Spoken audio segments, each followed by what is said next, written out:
चलिए एक्सरसाइज 19 का question first को हम लोग कैच करते हैं। चलिए क्वेश्चन फर्स्ट क्या कह रहा है, आइदर मोती और मदन हैव गॉन, आइदर मोती और मदन हैव। अभी जस्ट मैंने आपको ध्यान रखिएगा एक्सरसाइज 18 का लास्ट क्वेश्चन नंबर 10 मैंने आपको इसी का कॉन्सेप्ट दिया है कि आइदर और, neither nor, not only but also का कॉन्सेप्ट मैंने आपको प्रोवाइड करवाया है कि जब आइदर और का कॉम्बिनेशन होता है तो वर्ब के नजदीक में जो नाउन है इसका टोन हाई होने की वजह से इसी के अकॉर्डिंग हम लोग वर्ब लगाते हैं और यहाँ पर हैव नहीं क्या होना चाहिए, हैज होना चाहिए। ये पहले से कराया गया है तो इसमें ज़्यादा कुछ बचता नहीं है। क्वेश्चन नंबर सेकेंड में कहा जा रहा है there was not many food to eat, there was not many food to eat. अब यहां आपको समझना है मैनी फूड को, FOOD फूड यह अनकाउंटेबल है, क्या है, अनकाउंटेबल नाउन। और MANY मैनी यह अपने बाद जो भी नाउन लेता है यह नाउन होना चाहिए प्लुरल। फूड अनकाउंटेबल नाउन है, मैनी अपने बाद अगर नाउन को प्लेस करवाता है ध्यान रखेगा तो यह लेगा प्लुरल। तो ये तो कॉम्बिनेशन ही नहीं बना क्योंकि फूड अनकाउंटेबल हमेशा सिंगुलर होगा और मैनी को चाहिए प्लुरल। तो इसमें से क्या किया जाए, इसमें से मैनी को हटाया जाए, अनकाउंटेबल के लिए हम लोग मच का यूज करते हैं। किसका यूज करते हैं, मच का। तो यहाँ मैनी नहीं रख के हमें क्या रखना चाहिए, मच। तो स्टेटमेंट बनता है, ध्यान रखिएगा, there was not much food to eat. Many food का ना बिल्कुल क्या हो जाएगा, गलत हो जाएगा। क्वेश्चन नंबर 3 में मूव करते हैं। क्वेश्चन नंबर 3 कहा जा रहा है his luggages are at the station, his luggages are. अब आपको इतना पहले मैंने बता दिया, ध्यान रखिए कि लगेज जो है LUGGAGE लगेज यह अनकाउंटेबल नाउन है, अनकाउंटेबल नाउन। अब अनकाउंटेबल है तो इसमें आप S और ES का एडिशन नहीं कर सकते हैं, तो आंसर बनता है हिज लगेज।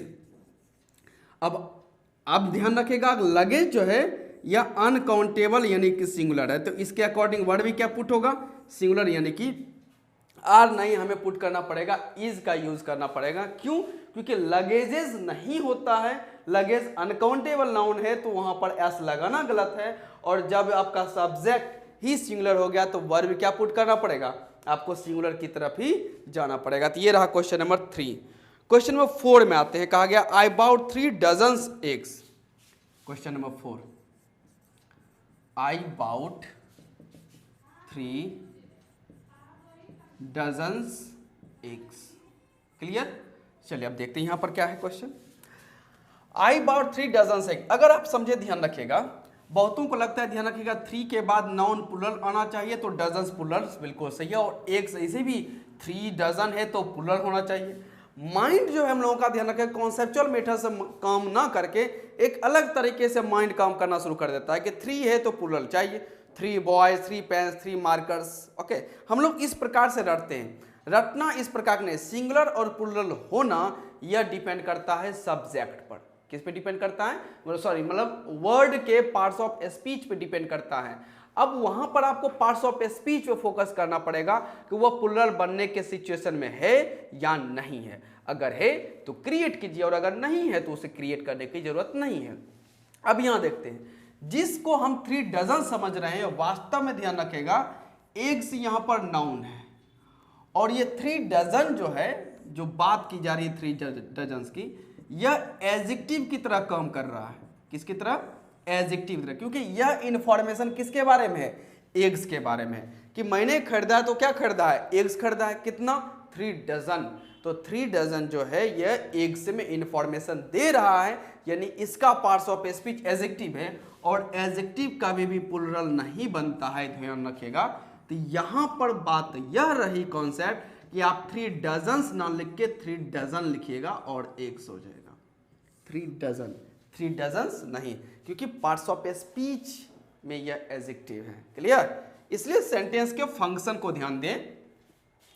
क्वेश्चन नंबर 5 में आता है, कहा गया है कि this town has 50 thousands people. Okay, this town has 50,000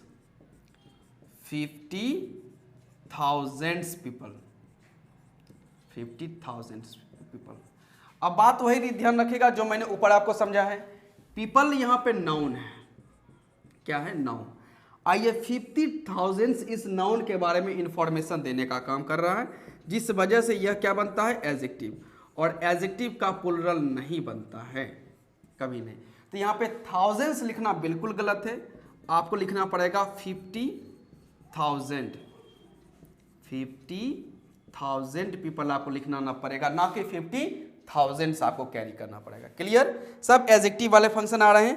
question number 6 में आते कहा गया आई हैव 500 रुपीज। देखते हैं, आई हैव 500 रुपीज। अब बात वही समझिए, रुपीज नाउन है और यह 500 इस नाउन के बारे में इंफॉर्मेशन है, तो यह भी क्या बना? एडजेक्टिव बना। क्या बना? एडजेक्टिव। और हमें पहले से मालूम है कि एडजेक्टिव का प्लूरल बनाना पॉसिबल नहीं है, तो यहाँ 500 लिखना भी बिल्कुल गलत है, आपको लिखना पड़ेगा 500। क्या लिखना पड़ेगा? 500। आई हैव, यहां मैं लिख देता हूं, आई हैव 500 रुपीज, ना कि 500 रुपीज लिखना पड़ेगा, क्योंकि वो एडजेक्टिव की तरह फंक्शन कर रहा है। क्वेश्चन नंबर 7 मूव करते हैं। Do you know the English alphabets? Question number 7 कहा गया डू यू नो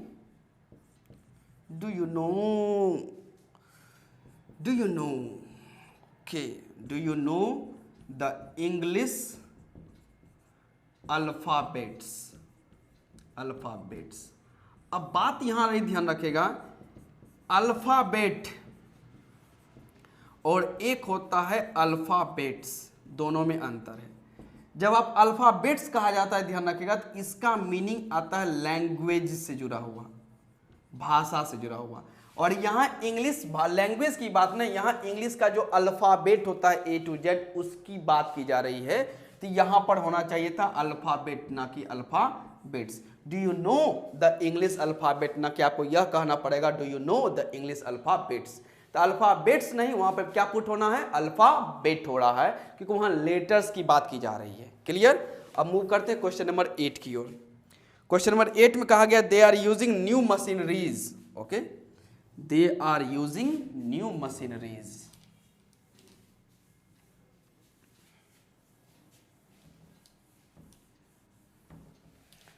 चलिए question number 8, they are using new machineries। they are using new machineries। अब बात करते हैं यहां मशीनरीज को लेकर जो कहा गया है, मशीनरीज, तो वास्तव में ध्यान रखेगा मशीन काउंटेबल हो सकता है। ओके, मशीन का आप मशीन्स कर सकते हैं, इसमें कोई डाउट नहीं है, लेकिन जो मशीनरी है, मशीनरी यह अनकाउंटेबल है। अब अनकाउंटेबल है तो भाई इसमें आप एस और ES का यूज नहीं कर सकते, तो यहाँ मशीनरीज लिखना बिल्कुल गलत है, यहाँ पे हम लोग लिखते हैं मशीनरी। तो आंसर क्या बनता है? They are using new machinery का सेंस है। क्लियर? अब चलते हैं क्वेश्चन नंबर 9 की ओर। क्या कहा गया क्वेश्चन नंबर 9 में कि please help the poors. Question number 9, please help the poors. अब यहां पे समझते हैं, जब आप कहते हैं द पुअर या आप कहते हैं द रिच, द ऑनेस्ट, तो यह जो वर्ड है कहने का सेंस है जब आर्टिकल के साथ या आर्टिकल के बाद आप एक एडजेक्टिव का ऐसा यूज करते हैं, पुअर, रिच, ऑनेस्ट, लेम, जो भी आप यूज करते हैं, तो यह प्लूरल हो जाता है। द पुअर का मीनिंग होता है all poor people, the rich का मीनिंग होता है all rich people, the honest का मीनिंग होता है ऑल ऑनेस्ट पीपल। तो यह अपने आप में प्लूरल का सेंस दे ही रहा है, तो इसमें आपको क्या अलग से एस को ऐड करने की जरूरत है? आपको कहना चाहिए प्लीज हेल्प द पुअर, ना कि प्लीज हेल्प द पुअर्स का सेंस आता है। तो यहाँ पे पुअर लिखना गलत, पुअर्स लिखना गलत है, यहाँ पर क्या बनता है पुअर। क्वेश्चन नंबर 10 में मूव करते हैं। क्वेश्चन नंबर 10 कहा गया है, ध्यान रखिएगा, what a nonsense to have a picnic today. What a nonsense, what a nonsense to have a picnic today. चलिए समझते हैं। अब यहां पर जो लिखा हुआ है आपको नॉनसेंस, नॉनसेंस, नॉनसेंस हो या वेदर हो, ऐसे कुछ शब्द ध्यान रखें, फिलहाल मैं नॉनसेंस ही बता रहा हूं।